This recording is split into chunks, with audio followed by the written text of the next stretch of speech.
I don't know what it is though. Is it? Do I have to? Do I mute that? Or maybe that's what it. Nope, I still hear it.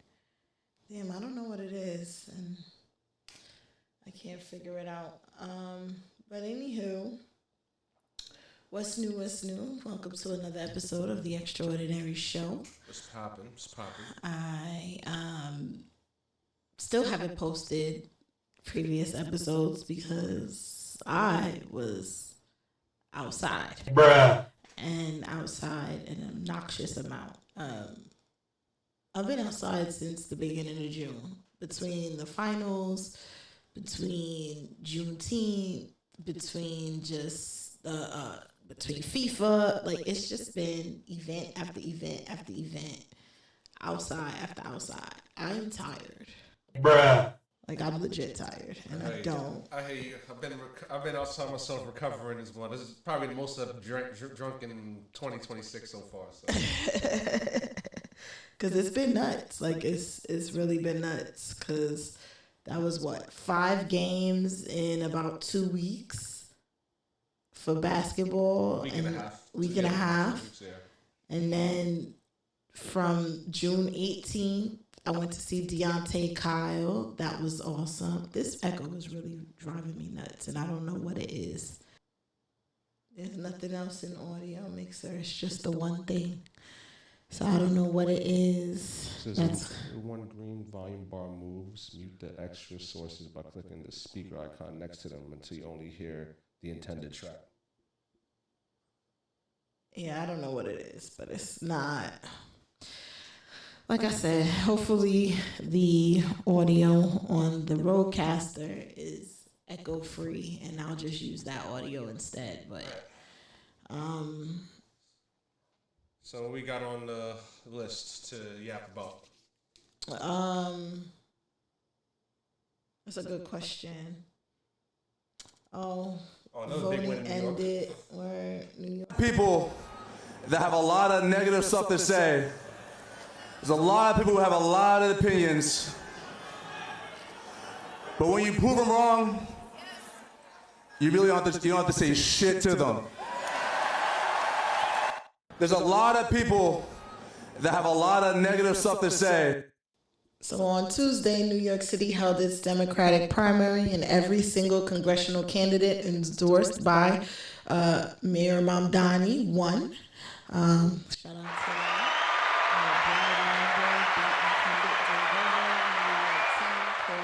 to beat the preferred successor of the retiring incumbent Nydia Velasquez in New York District 7, I believe.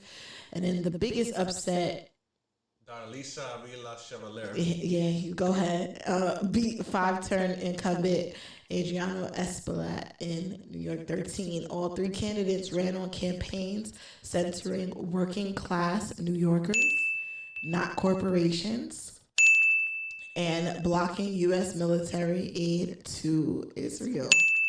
I mean, who would have thought? I wish they stopped calling me a terrorist. That's what I wish.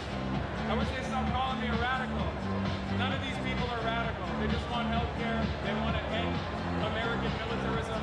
They want to spend money on roads, on infrastructure, on schooling, on health care rather than bombs overseas, because it seems like for far too long, that's what our focus has been. And not the focus of the American people, but the focus of the American government has been in that direction. We have to put an end to our endless militarism, and we have to focus on ourselves, and we have to heal this nation and prepare it. Nice meal. Remember, folks, democratic socialism is still the first step in class consciousness for dismantling capitalism. We still need to work to undermine the need for government in order to eventually have an alternate form of government that would be akin to socialism or communism. Baby steps, but keep working at it. Oh my fucking God. Get the fuck out of here. Wait, what you mean? He's not wrong. He's not wrong at all. But you do need capitalism either way. And Why do you think we need capitalism? I mean, okay, you need a free market economy within capitalism, communism. For example, China or Vietnam. like their communist governments to have like a free market economy through capitalism, through privatization and stuff like that, and having like foreign companies investing in the country and all that. For example, like Cuba, that's some shit they should have did 30 years ago. You know, so yeah, you do need capitalism with socialism. Just basically, socialism is a more ethical version of capitalism. Well, Yeah. okay. I mean, I guess. Yeah. I suppose. What's the next one? Zoran Ramdani isn't a kingmaker. He's using his platform to show what working class New Yorkers have always wanted: affordabilities, polls putting constituents before donors, dignity is possible. So are we ready to free Palestine? Are we ready to abolish ICE? Are we ready to win Medicare for all, housing for all, and unions for all?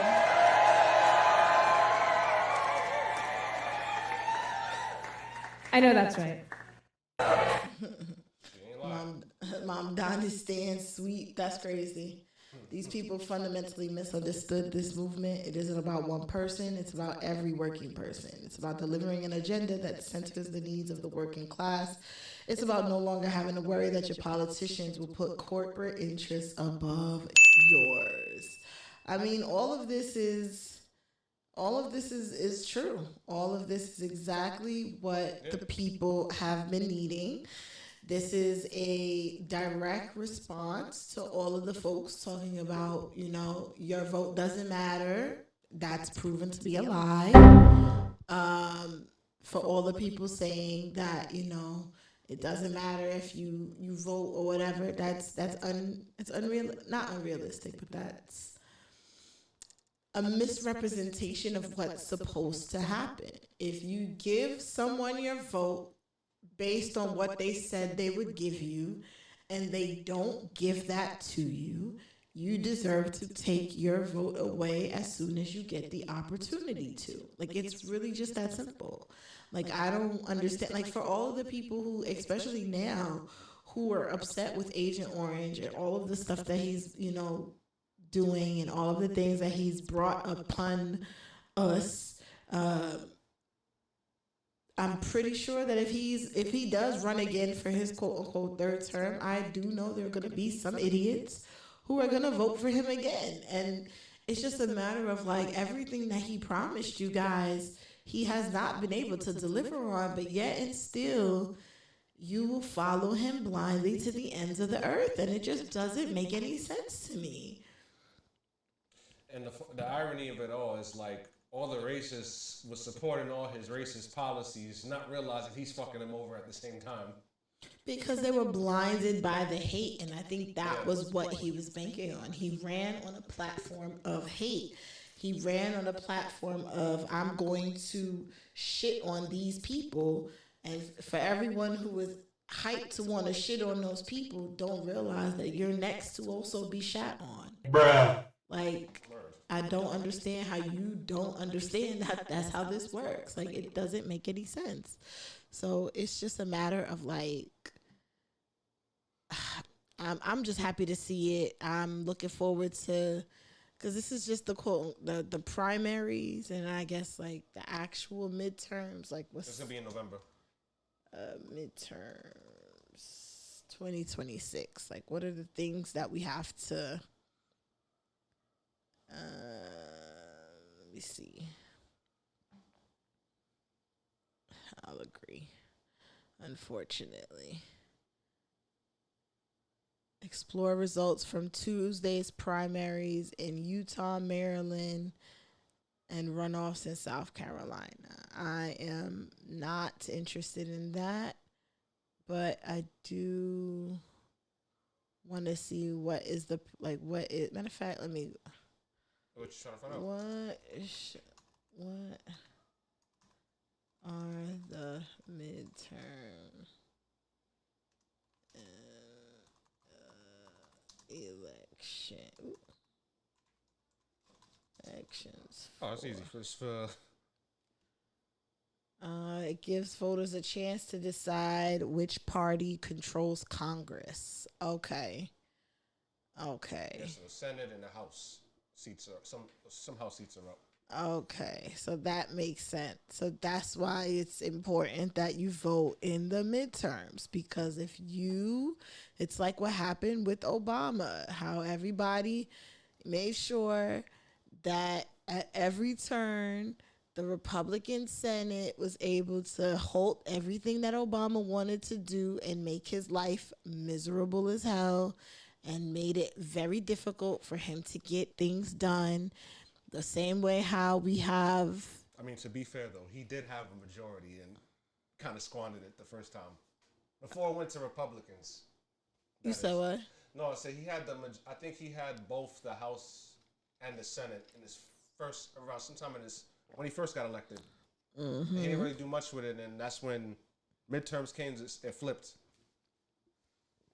Oh, see, yeah. I wasn't involved in politics at that point, so I don't know.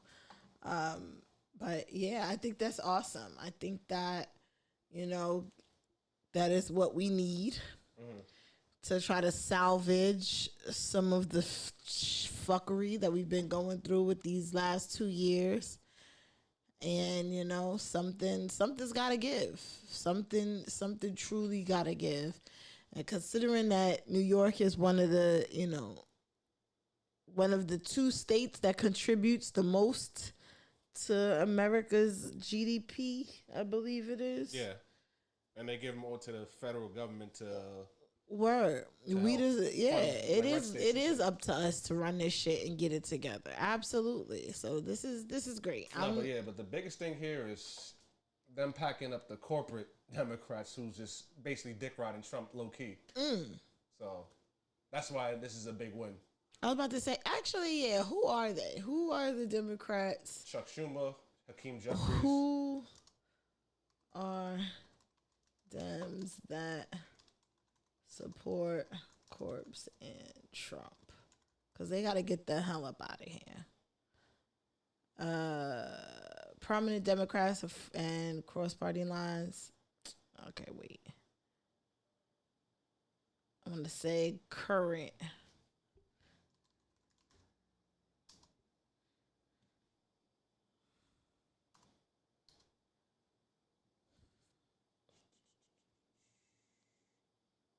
House Democrats in Trump's district. Okay, so here we go. These is people that gotta go.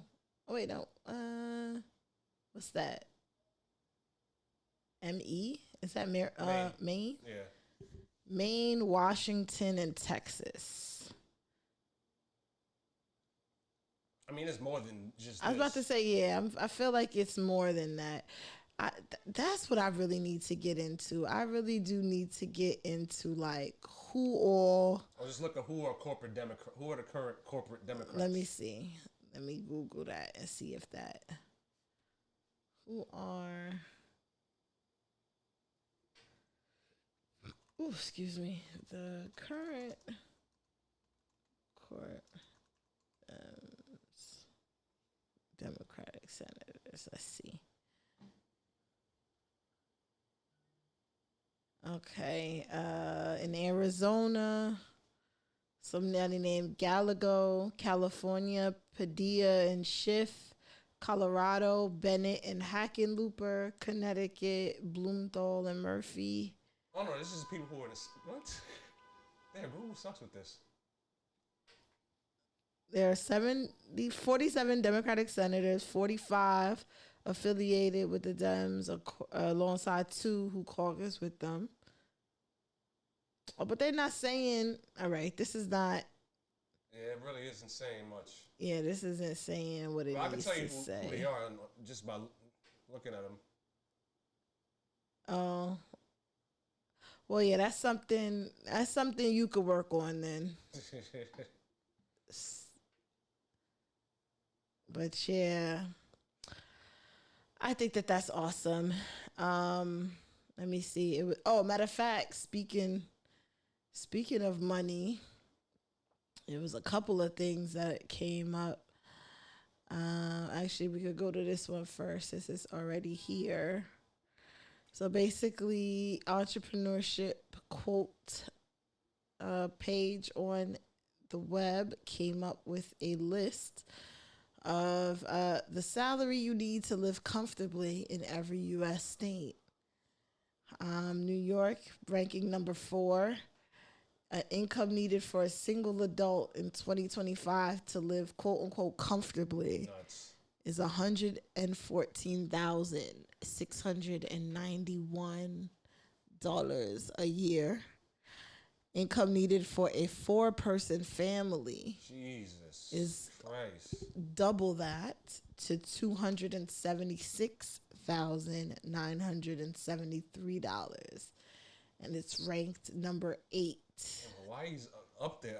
And because everything in Hawaii is imported, even though it's a state. They Yeah. pay hella tax basically on everything because everything is an import for them. So they Poor Hawaii. pay a lot. Let me see. Massachusetts, that makes sense. Connecticut, for some reason, is less than New York. I don't know how. Oh, no. Connecticut's definitely cheaper. Like, on every level. It's way cheaper than New York.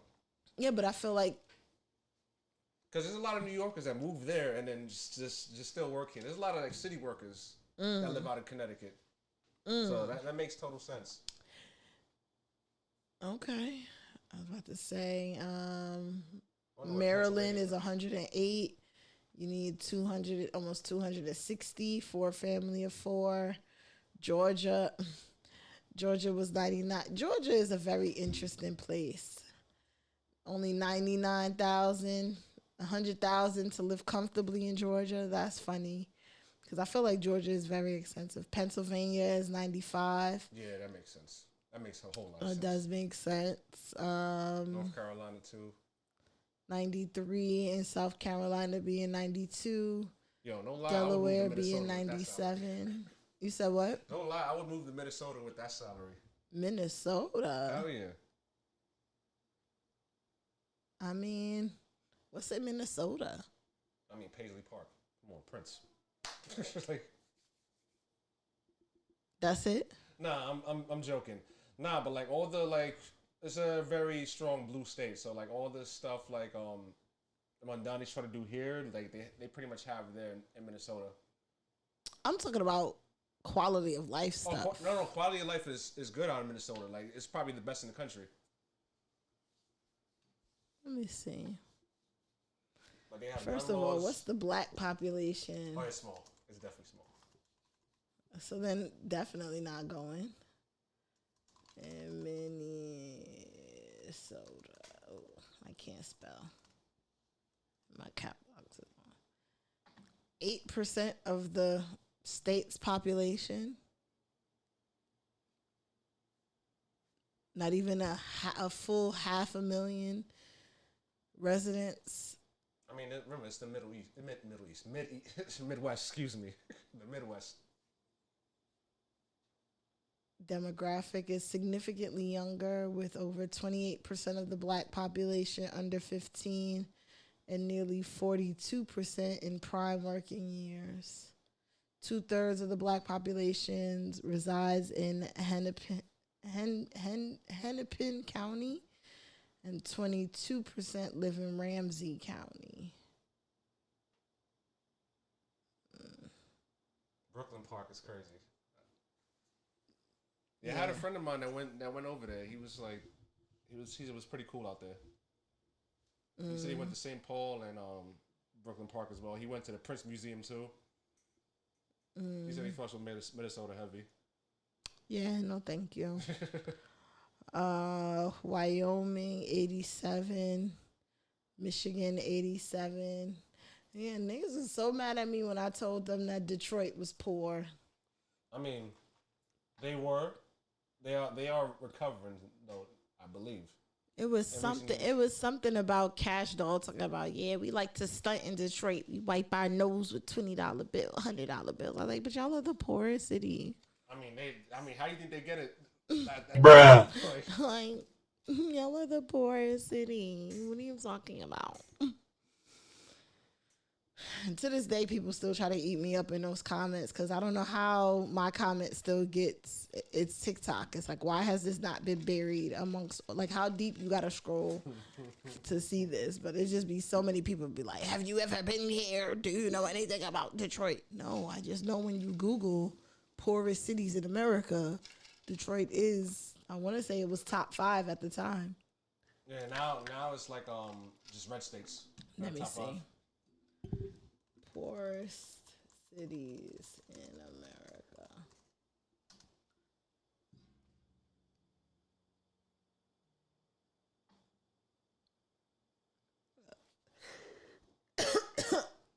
Oh, there we go.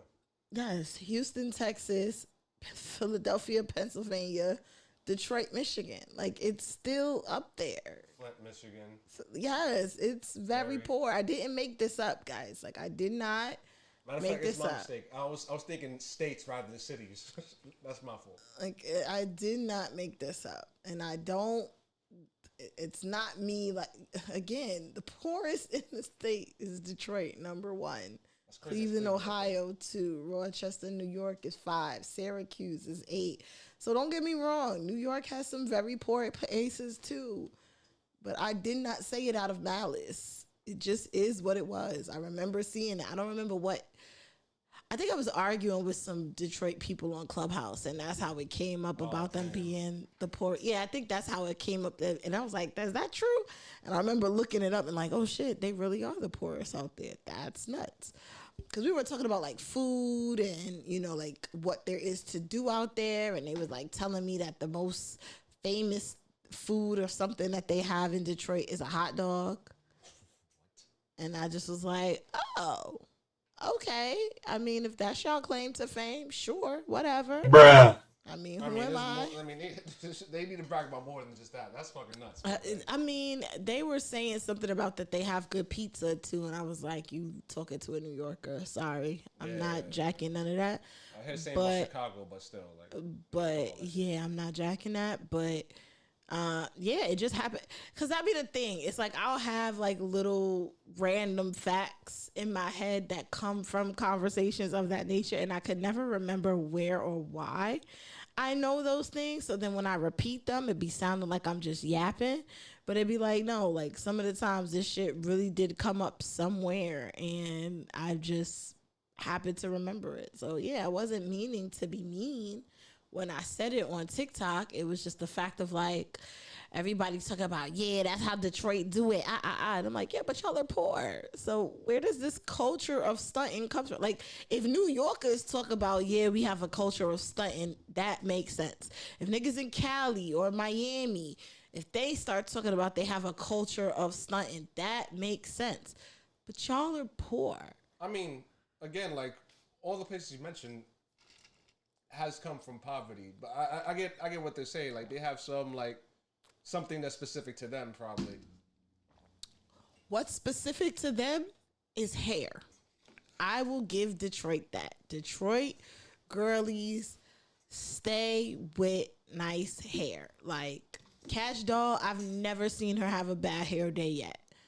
I give her that hands down. Whether it's her natural hair, whether it's a wig, whether it's a weave, it don't matter. Her shit stays laced. Point blank, period. I will say that. But everything else is like, y'all gotta relax. Like y'all have to relax. Like especially cars, I think that's still their thing. I don't even believe that because I believe Texas is supposedly like city for a reason. So like right, because of the manufacturing of cars that used to be there, not because they were just like tricked out on their cars and their cars was just like, you know what I mean? Like it's not giving that. But you know, I digress. I just say all of that to say, music. They definitely have a lot of say in that for sure. Music? Yes, absolutely music. Motown, Eminem, Big Sean, probably. Okay. Even though they want to give Eminem they do, which they fucking should. I mean, because he's white and they're not really trying to it's jack stupid, that. hey. But I know a couple of millennial men who still to this day could rap, you know, songs off his first albums, word for word. So, I mean, I don't know. I think it just depends. But Yeah, he also again, got, like producers like Dilla, Jay Dilla. Because he started that whole he was the producer behind all the whole neo soul movement. So okay. All right. And let me see who's on the bottom of said list. Oh, West Virginia is the cheapest. That's interesting. I don't really hear too much about West Virginia, honestly. oh, he's a GOP. I hear about Arkansas too. Because, I worked with a white girl from my previous job and shit. She's from Arkansas, so. Oh, okay. Yeah. Okay. I was about to say Texas, 90,000. I would have thought Texas would have been a bigger number, but that's just because I'm more familiar with people who are out there working in like oil and gas. And I know a lot of those engineers get paid a lot of money, so that's why seeing this number is kind of crazy. I know the economy is getting more, like, certain aspects of their economy is getting more expensive, like in southern cities for sure. Especially Texas and, like, probably Miami, maybe. Because I think that's due to, like, property tax. And then Mississippi, I have a... And Mississippi is, like, probably one of the poorest. Oh wait, no, he's not in Mississippi. He's in He's in Tennessee. So Tennessee 91. Okay, so I mean that's not terrible, but it's just Massachusetts is you need more from. I mean Massachusetts is pretty expensive. I could definitely say that. But yeah, California also expensive, but yeah, New York is right up there. Washington, I'm sure. DC. And those are a larger economy. Yeah, I'm pretty sure DC is mixed with that. Jersey. So it's really just the East Coast. Like the East Coast. Rhode Island. I heard those. It's just the East Coast is just very expensive. I wonder why Arizona is 101. That is interesting. I might have to. Oh no, she's in Nevada. She's not in Arizona. But Nevada is a little bit less. But yeah, I just find this to be very interesting. And these lists keep coming out every so often. And I don't know if it's an accurate thing or if it's something to. It has to do with wages more than anything. It's like the economies are growing, but the wages are staying where it's at. Well, see, so this is my thing, right? When they say live comfortable, I feel like comfortable is subjective. Yeah, I feel like comfortable can mean anything. Live within your means or live below your means and stuff like that. Right. So comfortable can mean living within your means. And if you live within your means, do you really need what they said, 100 and something thousand? Like, do I really need 114,000 to live comfortable? Like, I don't make 100 and something 14,000, but I'm not uncomfortable. Are there things that I wish I had more of and could do more of? Absolutely. Yeah. But I'm not uncomfortable, if that makes sense. And maybe that could just be a New York thing. Maybe that could just be a black thing. I don't know. But like this idea of comfortability, what does that entail? And we were talking about capitalism and essentially consumerism, where it's like, is comfortable meaning I can buy a new TV every Black Friday? I could go on 3-4 trips every year. Does comfortable mean I could buy every new pair of sneakers, or, I could buy an outfit for every event? Like, what does comfortable mean? Yeah. And I think we don't spend enough time talking about what that is. It just says a 6-figure salary may be considered comfortable in some states, while in others it may only cover the basics due to rising housing costs, taxes, healthcare, and everyday expenses. This carousel breaks down the estimated annual income needed for a single adult to live comfortably in all 50 states, giving you a clearer picture of how dramatically the cost of living changes across the country. Whether you're planning a move, negotiating a salary, or simply curious about personal finance, understand regional living costs is just as important as knowing your income. Swipe through to see where your state ranks. Actual income needs vary depending on lifestyle, household size, debt, housing choices, and personal financial goals. So that's what I'm saying. Like, what are you basing this off of? And if it has all of these different variables, why is it even worth talking about? If all of these different things can contribute to whether or not this number is valid or invalid, why even put this out? I think that it has to do with like just a level of propaganda. Like, because what do we do with this information? The figures shared in this post are based on estimates intended for educational purpose. Living comfortably is subjective, blah, blah, blah. Salaries and cost of living estimates may change over time and should not be considered financial, tax, or career advice. Always conduct your own research and consult reliable sources. So this is what I'm saying. Like, what was the point? So yeah, what was the point in putting this out? Like, you just want people to argue and have something to say? Like, New York is not that expensive if you live in the small towns or the upstate. Nobody's moving upstate. Please shut up. Yeah, nobody's moving up. Nobody's doing that. Please shut up. I'm so happy for the top 12 list. They got exactly what they voted for. I'm moving. It's all down to how you live your life and manage your money. A lot of y'all be wanting BMW lifestyles while working at the mall. I mean, I guess. Net or gross? I mean, it's a very good question. You need to double it. Totally wrong. These are pre-COVID. So again, it's just. So the median salary here in the Bronx is $51,300 annually.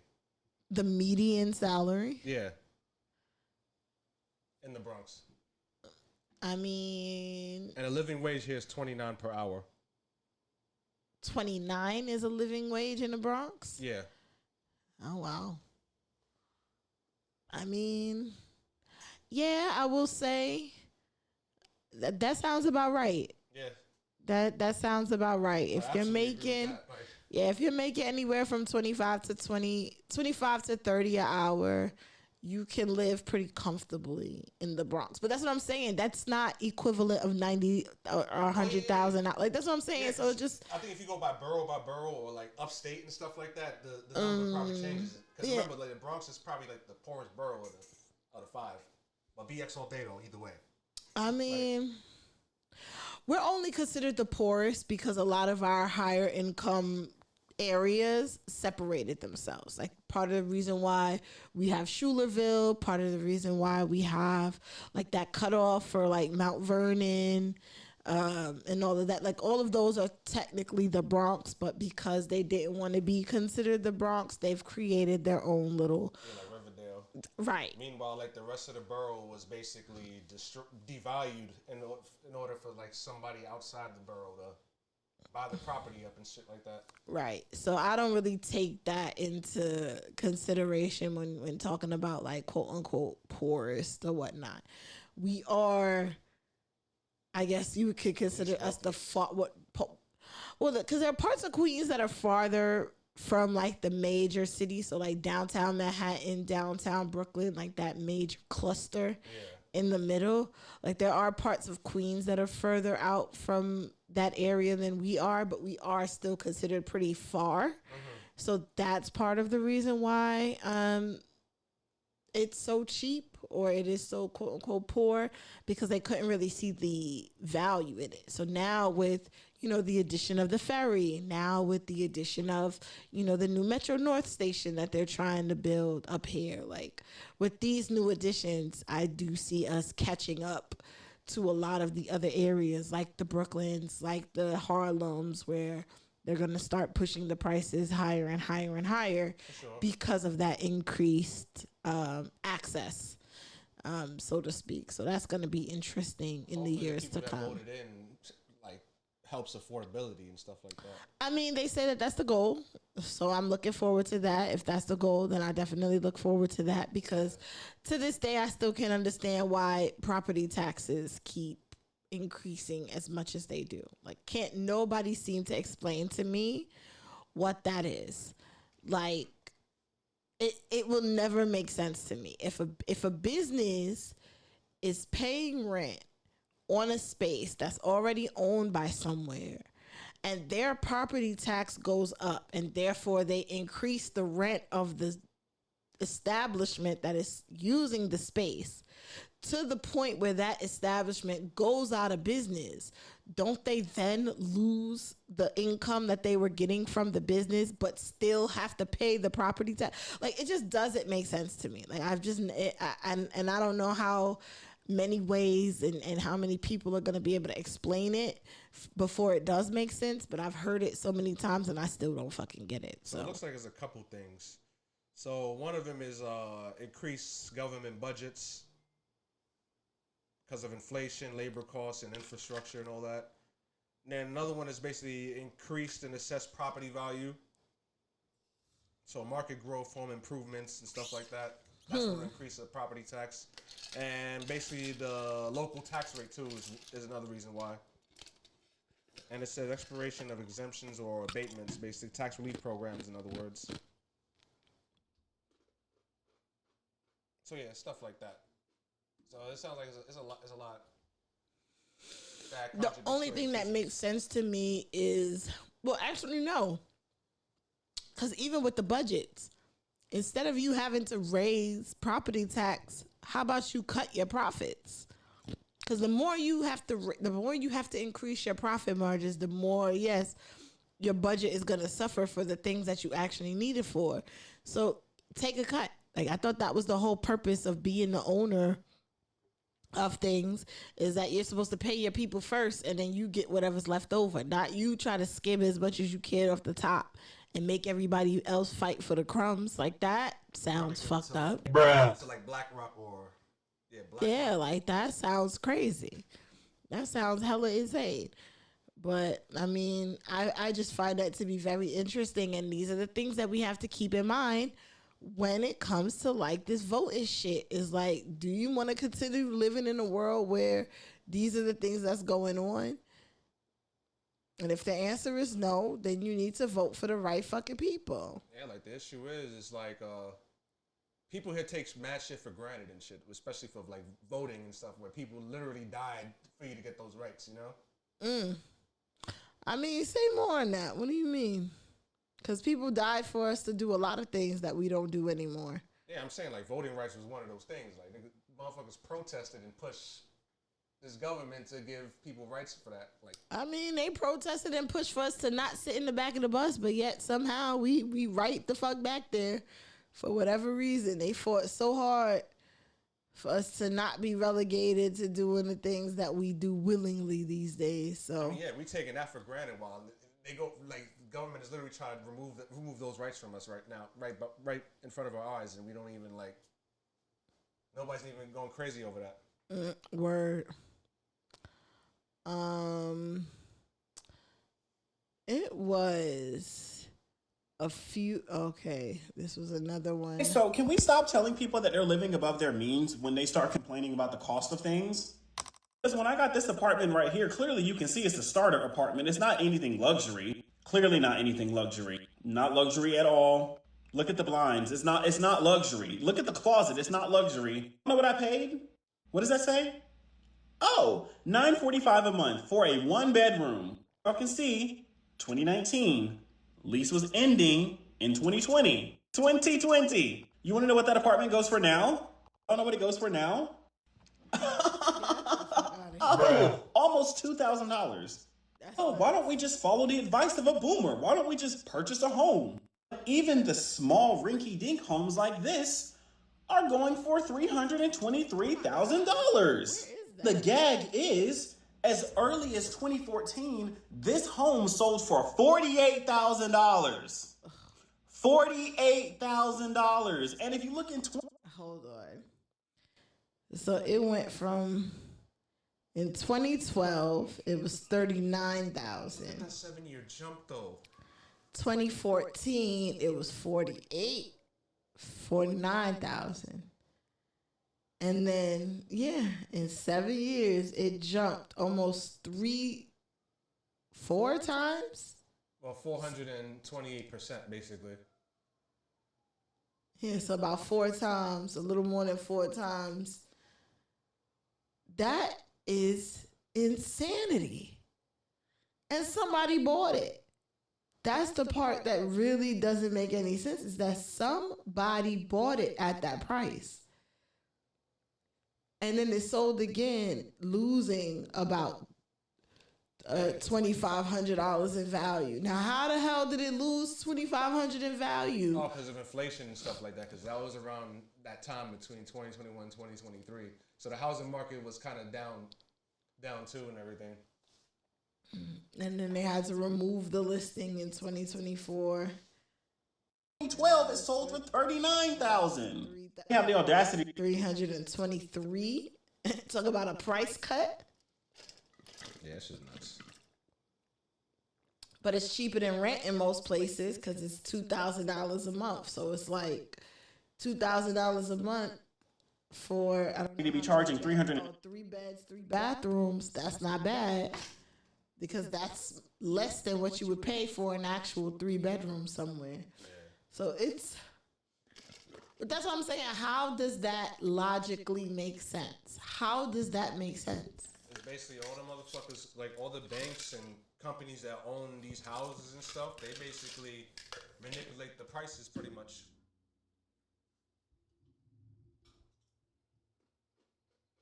$23,000. I'm not even going to talk about gas prices. I'm not even going to talk about gas prices. I didn't even talk about groceries. These are literally the essentials. Just living. The living expenses are astronomical. But for some reason, y'all keep telling people that they're just living above their means. I remind you, this apartment is almost $2,000, and it's not a luxury apartment. Y'all want to hop into the comment section talking about, oh, well, I found an apartment that was $700 a month. Yeah, and as soon as you click on the reviews, you see roach infestation, rodent infestation, guns, shooting, weed, all of these things. People should not be subjected to that if they don't want to be subjected to that. If having a safe and clean place is living above your means, then hell yeah, I'm going to live above my means. So can we stop telling... So it's just to the point where it is a little ridiculous. Like, there's really nothing else you could do. But it was another thing where the guy had here it goes. USA income classes were announced. Oh, were they? I want you to guess how much money these fall into. Okay, so we're going brackets. So what is the poverty line? From $0 to what? I think it goes up to like $25,000. So this is making per year. Yes, $25,000. I feel pretty good. Maybe a little higher. It's a little less than that. This is dead poverty. Okay. So this is $0 to about $16,000 per year. You are in poverty. Crazy. What about near poverty? That one probably goes up to a range around like $35,000. Pretty good. So it's $16,000 to around $32,000 per year. I can't imagine if you had a kid and had to support on that salary, especially living anywhere remotely near New Jersey, New York. I don't think it's possible. What about lower income? Lower income, I would say, goes up to like $45,000. So 32 to 45. Okay, it's 32 to 56 about. Okay, that's considered low income? That's considered low income. Got it. What about lower middle class? Lower middle class. So it's 56K to what? I'll say goes up to 75,000. Okay, lower middle class goes from 56,000 82,000 to about $84,000. I knew it. Which is way higher than I thought. If you made 85K, like that's pretty good salary, I thought. I think the times have changed too. What about middle class? $84,000 to probably 100K. This one's crazy. Let's lock it in. Apparently you're in the middle class if you make from $84,000 to $125,000. 6 figures was like a really big deal. What about upper middle class? So 125 to what? I think this range is big. 200,000. No, it's $167,000 per year. And then the last one, what about upper income? Upper income, I'm going to say $200,000. So that's just $167,000 plus. So there's no like top 1%ers. No, that's just upper income. That's more than anyone else in the country. The official 2026 U.S. And it's crazy because I have a few friends who would be considered upper income, or like the one right below upper income. And even they still complain about how much shit costs and what they do. Like, I met a guy who lives in Lower East Side, pays about $3-4 grand for rent. and doesn't think about it. Like I won't say he doesn't think about it, but it's the fact of like, he's like, yeah, I get to and from work easy. I get to hang out easy. Yeah, it's a lot, but for the life I want, it's not that big of a deal. And it's just like, to think that somebody can amass a certain amount of money and still be paying it into just rent, not ownership, not investing, not nothing, just rent alone. That is a very scary thought. Like, that is a very, very scary. And mind you, this is somebody who is single, no kids, and that's what you're paying for rent alone. You're probably saving a lot of money when it comes to like maybe like transportation for work. You may not necessarily need a monthly Metro card, depending on what area you live in. You may be able to work. You may be able, walk. You may be able to bike. You know, scooters are very popular now these days. So there's a lot of people who ride scooters to and from work and all of these things, all of the bike lanes popping up everywhere. But it's just the idea of like, you can still be making what is considered good, decent money, 85 plus, and you can still be close to being poor. Like, it's really wild. Bruh. No, that'll be lower middle class. Yeah, just lower middle class. Oh, is that what he? Yeah, that's lower middle class. If you have 84K, that's lower middle class or. I can't. I really can't stand the fact that I can't skip. Yeah, the web version needs to. Yeah, they need to. Yeah, they need to get that together. But yeah, and then there was another one where a guy was talking about how he created a list of all of the groceries, and he was comparing it to about 10 plus years ago. Mm-hmm. And I can't seem to find that one video, which is really pissing me off. Yeah, I really don't like that I can't find it. But what else did I want to talk about? What was this? Gradual than sudden. You're not even going to know it's changing. And then you'll come home from college. You'll come home one day from 2 years from not being here. And you're like, oh my God, the concourse is way different. Or Third Avenue is very different, right? The hub is going to take some while, right? That's where everything is, right? A lot of the challenges are there in the hub. But I'm telling you, when I lived at Lincoln Avenue, go down there now, right? It's another world. Bruckner Boulevard, it's another world between that corridor. It's just different. When I first moved there were all the antique shops, right? Now there are a bunch of restaurants. So, guys, there will be a steakhouse on Fordham. There will be a steakhouse in High Bridge, right? There is a steakhouse in my neighborhood in Crown Heights. If you would have told me that 25, 30 years ago, I'd have told you, get out of Dodge, right? But it's there. And I went there, and it was amazing, right? So protect your neighborhood, buy something, get your rent-stabilized apartment, lock it down. Whatever you got to do to lock down your community now, do it, right? Or you will be in Poughkeepsie soon.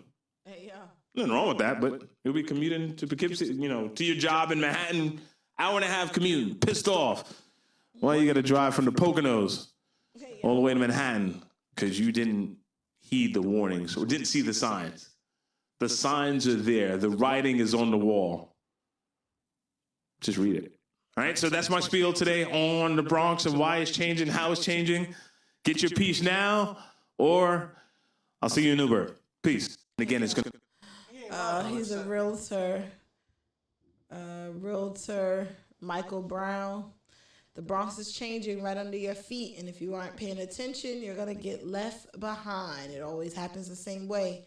It's gradual, then it's sudden. You leave for a couple of years, come back, and suddenly the Grand Concourse or Third Ave looks completely different. Just look at Lincoln Ave and Bruckner Boulevard. It used to be just antique shops. Now it's a completely different world, packed with trendy restaurants. Trust me, there will be a high-end steakhouse on Fordham Road soon. If you told me years ago my childhood neighborhood in Brooklyn would have one, I would have laughed, but it does. My advice, lock down a piece of your community now. Buy a place. Secure your apartment. Do whatever you have to do Otherwise, you're going to find yourself priced out living in Poughkeepsie or the Poconos, facing a brutal 2-hour commute to Manhattan every day. The writing is on the wall. Don't say I didn't warn you. I mean, he ain't lying at all. I mean, he didn't. There's a lot of New Yorkers. He did not. There's a lot of New Yorkers that do travel from the Poconos and Poughkeepsie still, but. I mean, I'm sure. I'm definitely sure. Like, and I was one of them people. I mean, I did it the opposite way. I was traveling to Fairfield, Connecticut to work, and I was taking the Metro North every day. And there was a few of us that worked in this, that lived in the city, but was commuting out there for work. And that sounds like a commute.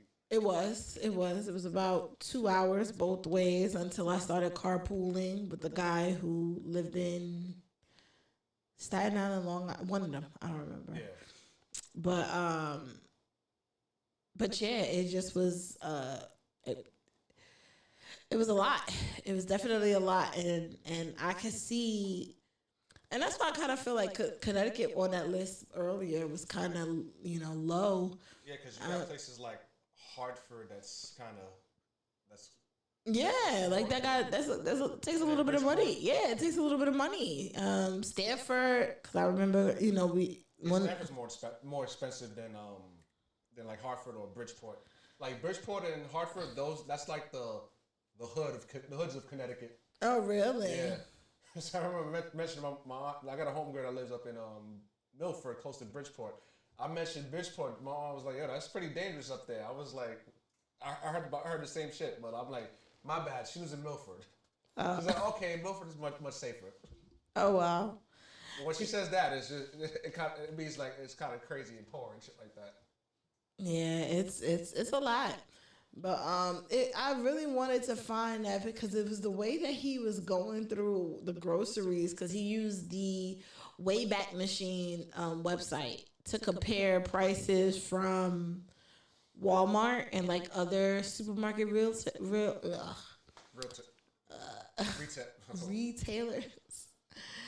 And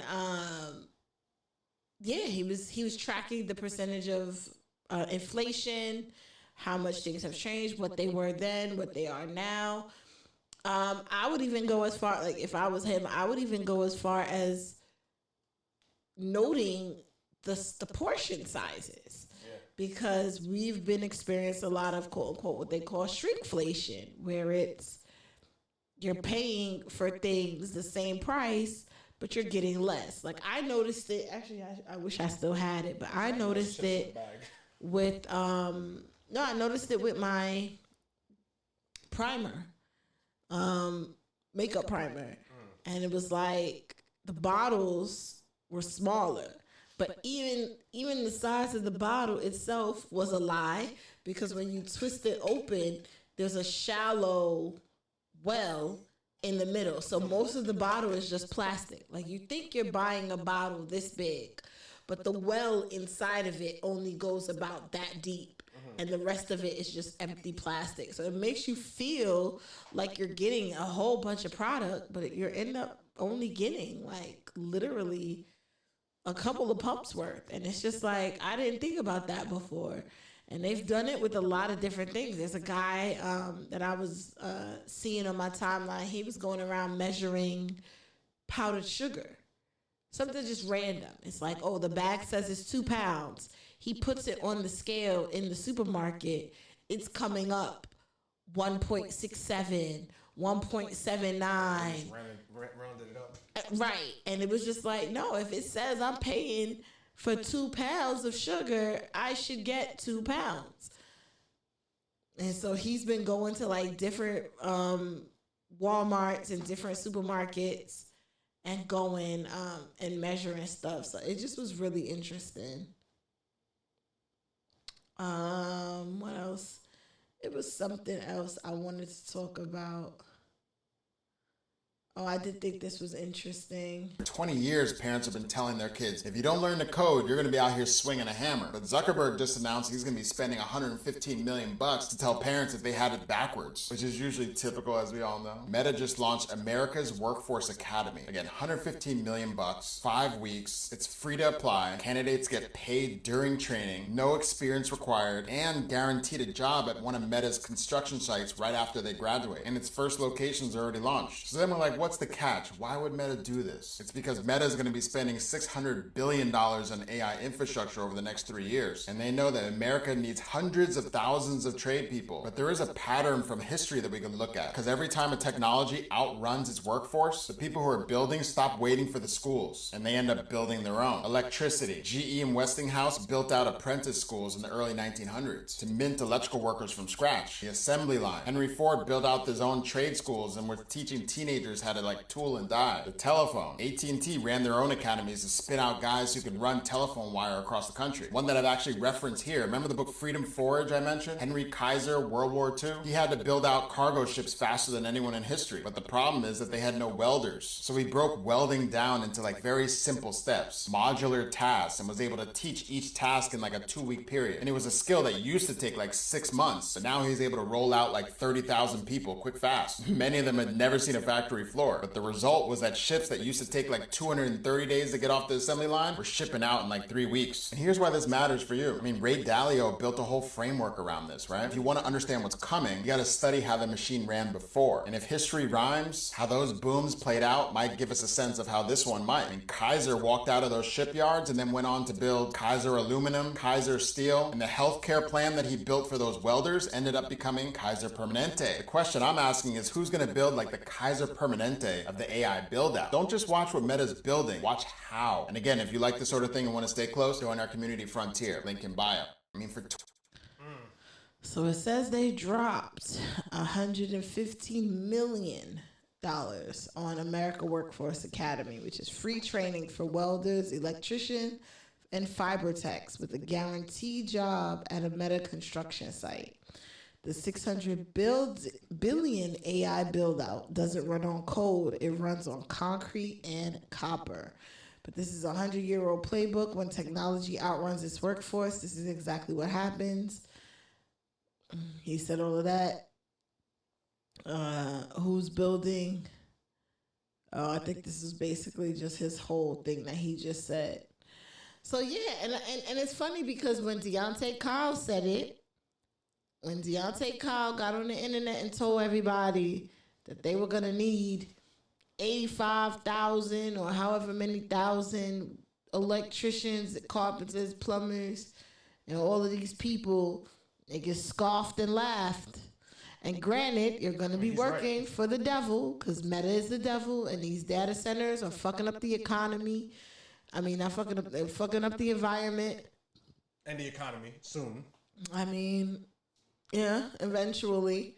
But right now, it's more so we're worried about the environment. Because if you start fucking with the animals, that consistent noise pollution that it is going to cause is going to fuck up migration patterns for animals, just all types of things. Lord only knows what it's going to do to the plant life and the vegetation. Because as we've known, we've all done those science experiments as kids. When you place certain things around plants, they don't grow. I'm pretty sure certain sounds and frequencies and noises and shit is going to affect the shit in the ground. Yeah. These things are not meant to be here. They are unnatural. They go against everything natural. So, and they're not even trying to build these things in a way that works in harmony with nature. They're just building it saying, fuck nature, we'll figure that out afterwards. And that's not the way to go. It's more about greed. Fuck it. I want more money out of this. And how can I get it? But my thing is, again, how does that make sense? You're going to amass all of this money, but then kill all of these people to where what happens when all of the people are dead and you just have money? What are you going to do? That's right. What are you gonna do? It's interesting you bring that up because Elon Musk is in a lawsuit with the NAACP because he has data centers, I believe, in Memphis or something like that. And then his defense, it was something. His defense, he was trying to justify it, I believe. I forgot how. But NAACP saying like he's building these data centers in black communities and shit, and is doing harm to them, and they pretty much need to stop. They just put NAACP. Okay, the NAACP filed a federal civil rights and environmental lawsuit against Elon Musk's xAI in April, alleging the company illegally operated dozens of unpermitted gas-burning turbines to power its Colossus data centers near Memphis. The Justice Department has officially intervened, seeking to dismiss the suit. The core allegations are the lawsuit asserts that xAI, their power plant in nearby South Haven, Mississippi, which powers the Memphis-based Colossus data centers, emits dangerous levels of smog, forming nitrogen oxides and particulate matter in predominantly black, environmentally overburning neighborhoods. It is saying the suit seeks to halt operations until proper permits and pollution controls are implemented. DOJ intervention in mid-June. They filed a motion to dismiss the lawsuit. The government argued that it threatens national security. Excuse me? Continue. And economic growth by attempting to shut off the power supply for AI operations supporting military and security objectives. Oh, so because it's for the military. And national security. Oh, so And the so they just had to put it. They just have to put it. They just have to put it in. Why can't they fill the fucking Grand Canyon with the data centers? Go build them in the Grand Canyon. Yeah, that's that still may not be a go. Go build them over there. What the fuck do we need? What do we need the Grand Canyon for? What's the purpose of the Grand? What is the purpose of the Grand Canyon? I was also going to say the head of the DOJ is Trump's personal attorney. By the way, because don't they say people live in the Grand Canyon? Like there are people who live in the bottom of the Grand Canyon and they get food dropped off to them. So like, the purpose of the Grand Canyon is preservation, scientific study, and public enjoyment. Fuck that. Go build your data centers in the middle of the Grand Canyon. I mean, what about indigenous people that live there? I mean, you've displaced indigenous people before. Displace them again. Bruh. Fuck it. Fuck it. Give them some town somewhere in some Midwest ass country. I mean, some West ass state, city. Give them some homes and let them live there. But build your data centers in the fucking Grand Canyon. Why do you need to build them? Like, if anything. I mean, but I think is it China that's building theirs underwater? China data centers, yeah, in the ocean. But I mean, even that's even bad because now you're fucking up. Operates commercial scale undersea data centers to passively cool AI servers and save massive amounts of land and fresh water. A primary $226 million facility runs off the coast of Shanghai, so using surrounding seawater for natural cooling and adjacent wind farms for power. Okay, that sounds efficient.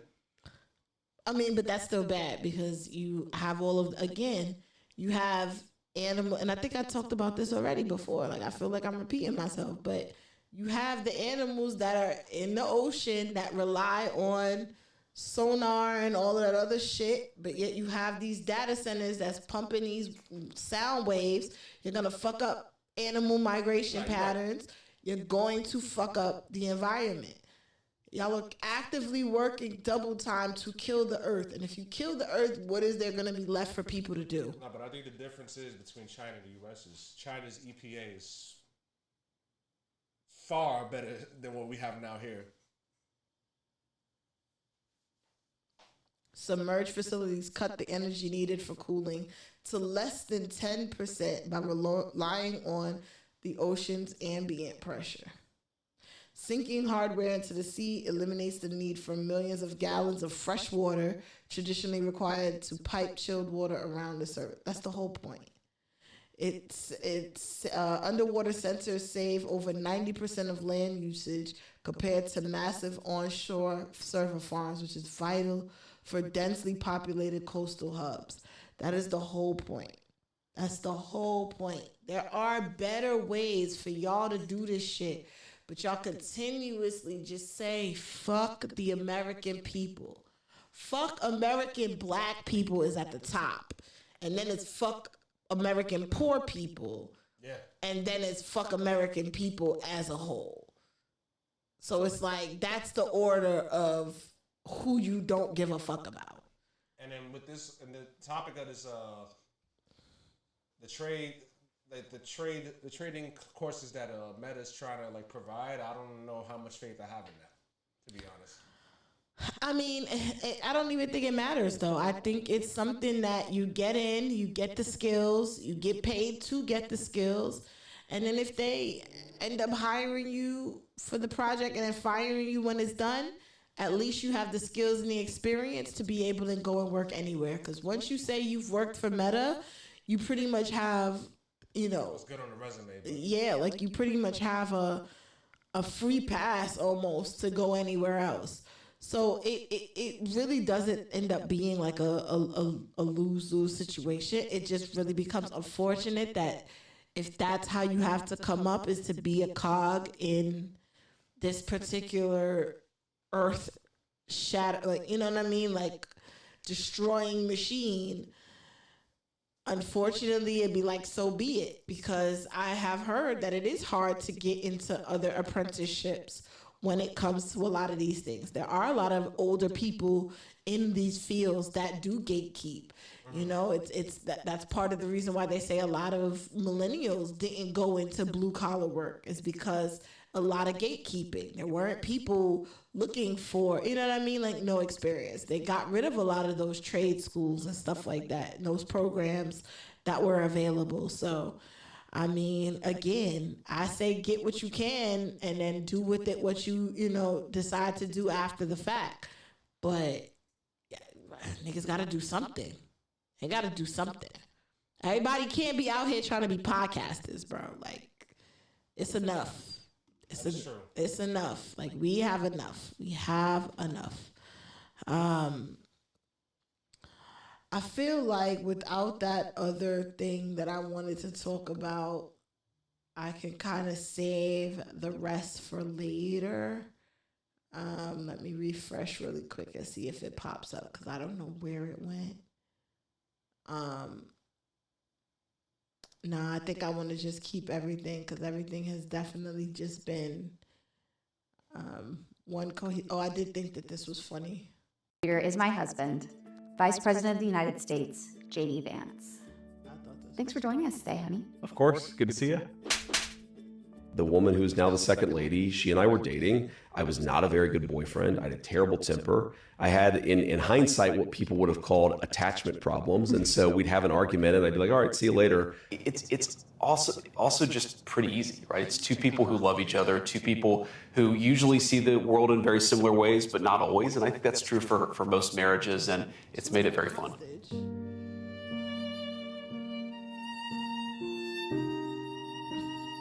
Today's special reader is my... Yeah, I did think that this was hilarious. I just want to express and say I hate this nigga. Let's continue. Bruh. Oh, wow. Yeah. Hate is a very strong word. Why do you hate him? First of all, he's a lying piece of shit. Oh, period. 2, he's a spineless piece of shit. Oh. 3, he's a bitch ass nigga. Oh, okay. Yeah. So, all right. Also, he's racist, so like. I mean, you could have led with that. Yeah.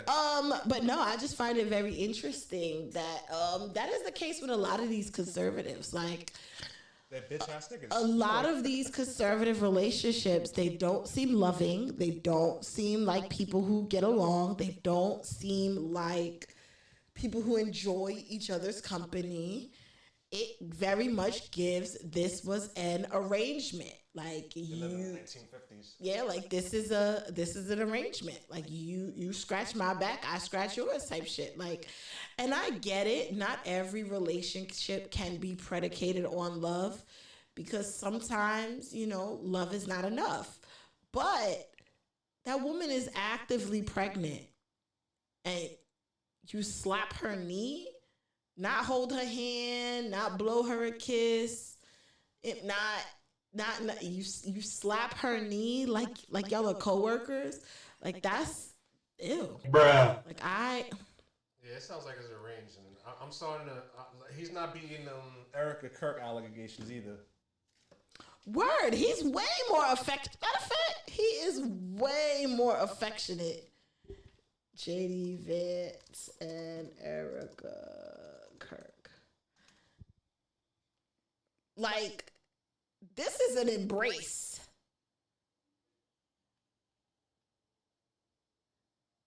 This is an embrace. Like, you slap your wife's knee, but you are holding this lady at her waist. Like, this is... I mean, the racism is obviously fake. clear. You think it's racism against his brown wife? Yeah, he said, I'm not racist, I have a brown wife. That's all she is. Like, Really? Hell yeah. Where did he meet Matter of his... fact, conservatives love... Where did J.D. Vance meet his wife? No, but I was saying Republicans want to pretend they're not racist when they have like a wife that's a non-white spouse, or like they roll out a non-white politician just to pretend that, oh, we're not racist. We got this person in our party. They met in Yale Law School. They became friends after being assigned to work together. And then they later organized a discussion group focused on the social decline in rural white America. Oh, so they bonded over racism against black people. They joined the discussion group on social decline of white America. Wow, so she's a self-hating Indian. There's a lot of them out there like that. Oh no. Like that Vivek motherfucker. And plus, she got her wake up call. Oh no. Usha got her wake up call. From who? From basically JD's constituent voters, pretty much. Well, basically MAGA. Classes together, and so I saw him, several hours a day, and we were just friends. And then we were assigned to work together on a brief, so we were friends. And I liked that he, was very diligent. He would show up for these 9 a.m. appointments that I set for us to start working on the brief together. And she set them and made it very clear that if I didn't show up, I would be in trouble. They were working together, and he describes it as a lightning bolt. And I saw that. I mean, I've never seen anybody so starstruck. It was love at first sight. Was it an unlikely pairing? Extremely unlikely. Almost opposites in personality. The thing that I remember most about Usha is just how completely forward and comfortable with herself she was. Usha is so defensive about the things that she really cares about, right? So, our dog got in trouble at daycare. This is our dog at daycare. And Usha's response was, he's too good for that daycare anyway. We have to talk about what's happening next for you two. Usha, so just tell the audience how pregnant you are. Like this. Oh my God. Get him the Well, I'm 37 weeks pregnant, so having a baby in 3 weeks or thereabouts. Are you saying whether it's going to be a boy or a girl? It's a boy. Okay. Yeah. We found out right away because JD, there was no way he could wait. No, I wanted to know at 9 weeks, but apparently that's physically impossible. What kind of a father do you think JD will would make? have happened? I think he's going to be a great father. He's actually very... Well, I do think it. He's actually a very gentle person. I mean, I think that comes across in the way that he tells his story, but we have 2 dogs, and the way that he treats them, they're like his babies. And so I've seen him kind of with vulnerable creatures for many years now. You were offered a clerkship with the United States Supreme Court. I got the job, and then soon thereafter found out I was pregnant. Oh. So it was a little bit shocking. It's going to be a very, very busy summer. You're going to have the baby in June. You're going to have to start your new job in July, at the end of July. It's going to be a tough year, but I think we sort of have sealed ourselves emotionally that the next year is just going to be pretty chaotic. And I think of that as like a classically hillbilly thing, right? Like you don't plan the baby around your life. You plan your life around the baby, and we'll figure it out. It's clearly fake as fuck.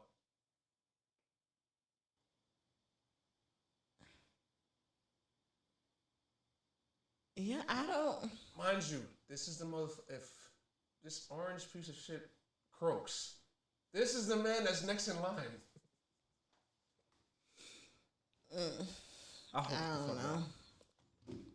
And even the just leaves a bad taste in my mouth. Just something about him is just. Armin Kavicula said he wouldn't vote for JD because because of the way he looks and shit. It's just something about it. It's very unsettling. Like it just gives. Because I mean, I could see that. Like, oh, the odd couple, opposites attract. Meow meow meow. Whatever.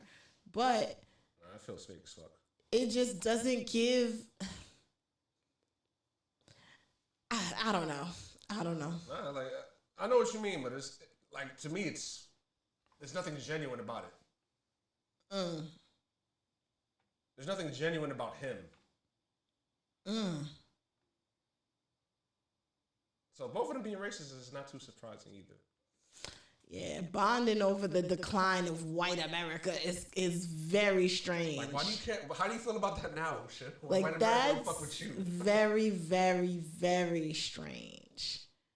I mean, and she's not even the darkest of the dark Indians, because I do know a lot of the times the darker Indians, they kind of get outcasted from their society. Like they don't usually get married off to the engineers and the doctors. They usually reserve that for the lighter toned Indian women. So a lot of times the darker Indians, they do end up with like black guys or like, like men of other races.